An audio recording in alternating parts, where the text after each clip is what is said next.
Hey guys, welcome to my YouTube channel, Bibong Max. Samahan niyo ako ngayon guys.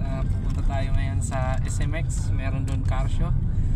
Titignan natin kung gaano kaganda ngayon yung car show. 3 years or 4 years di na ako nakakapag car show simula nung umalis ako sa work. So ngayon na lang. Kasama natin ngayon sila Duday tsaka sila Diday. Nandiyan sila. Si hi Duday. Ang kumakain si Duday ng piatos. Paborito niya yan.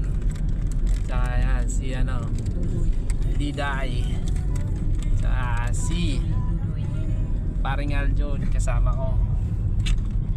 Tsaka nag-taxi lang kami. Babae yung driver. Hindi natin pakita, private daw kasi makita ng asawa niya. Sa tag-taxi lang kami ngayon.